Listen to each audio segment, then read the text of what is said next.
So we're at part two, right? We stopped at giving your child an overwhelmingly amount of healthy love.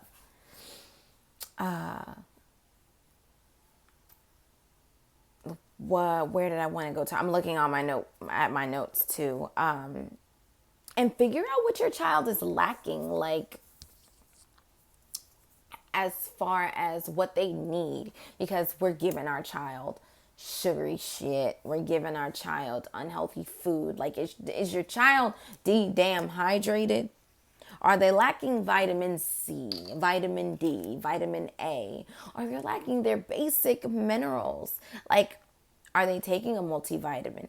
I am guilty right now because my daughter is out of vitamins and has been out of vitamins for, we'll say, some time.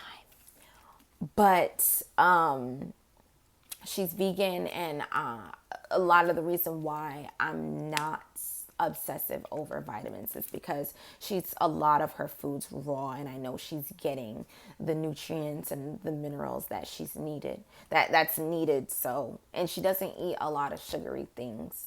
We give her cookies here and there. A lot of her sugar is natural from fruit, so I'm not like pressed about, but she does need her vitamins. Excuse me, I'm talking so much, my tongue is dry. So figure out what your child is lacking, because being deficient can cause a world of issues. Being deficient in something could make your child more irritable. It could make your child like always hungry, and they're always whiny. It can make your child sluggish and not in the mood, like all that stuff. And pay attention if your child is hungry. If you get hangry, you don't expect your child to get hangry. And you can just go and walk to the refrigerator, as opposed to they can't.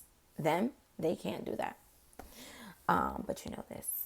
And don't let your human negative experiences affect their positive experiences. Your negative experiences, it was a lesson. What did you get? What you learned from it, and teach them in a different way. Don't be just as negative as that situation. Don't take your frustrations out on your child, because it changes their world. If enough situations like that happen, then you could just say goodbye to your loving, innocent, sweet baby that you knew. They're changing, they're adapting to this world, and that's what's leading me to the spiritual connection side. That's your connection with your child is first telepathic, and then it becomes like energetic. They're growing inside of you, and then you're able to speak to them, communication. But mainly it's this unspoken bond, because once they come out and that doctor puts your child on your chest to connect with you. That's why they do that. They want your child to connect with you. Once you're able to do that, you have a responsibility to keep that. Keep that spiritual connection, right? It's important because no one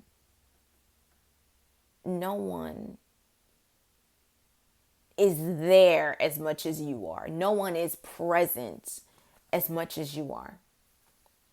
Oh, I know in some circumstances, grandparents take over and have that spiritual connection. But even doing that is traumatic for a child, because the person that they've got to know within their first year or their second year, now it's like, oh Lord, wait, I've connected with this person, my mommy, my daddy. I've connected with these people, And now you're telling me I got to do that for two other people. Like I got to form that bond with another person. So that's traumatic in itself, but some situations we can't help, but we do have to make it very important to teach our children, to make them understand what we had to do in their young adult life, not their young adult life, in their childhood, in those child experiences, what needed to be done to make sure other things didn't happen. Like, just meditate with them if you can. Listen to music with them, cook with them. When you feed them with love. Be intentional about the care of your child. Pay attention to when that diaper's full. Pay attention to that cold. Pay attention to that tummy ache. Pay attention to those different cues and different cries. And not just paying attention. Spiritually connect with those instances, those times. No, use those times to spiritually connect with your child. Love them. Put your palms on their palms. Feel vibration. Go to the park and play with them. Again, going back, stay off your phone. And you'll notice, like, you'll notice where your child is lacking. You'll notice that your child may have ADHD. You may notice that your child just has a dismissive kind of personality, because that's just who they are, who they came down the canal to be. You'll notice if your child is gay. You'll notice if your child is more sensitive than others. You'll notice if your child has a mental disorder or, multiple personalities. You'll know. And you shouldn't ignore it. Because if you do, you're causing those childhood traumatic experiences. If you ignore it and keep pushing. I've been to plenty of events that where children are playing sports, or where children are doing talent shows, or where children are showing off like their what is it, like science fair type stuff, and parents are pushing them like, this, like if they forget or if they struggle reading, it's like, come on, like relax, maybe they don't, and connect with them to understand and make them better, instead of putting the pressures of the world that you have onto them. Love them regardless. Love them intentionally. Love them spiritually. And that's all I really wanted to say.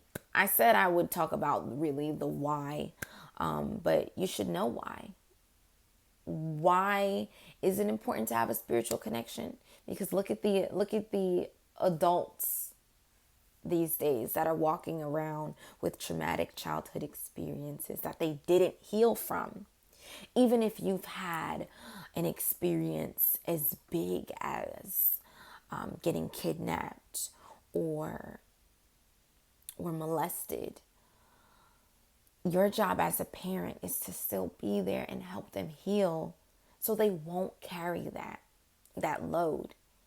And I'm not saying it's easy, because being a parent is probably the hardest job I've ever done. But definitely be aware and be intentional. And it'll be a much smoother, much better experience growing up, and your child going through the other things that life has to bring. Much peace, much blessing, and much love. I hope you take that message with an open heart and an open ear.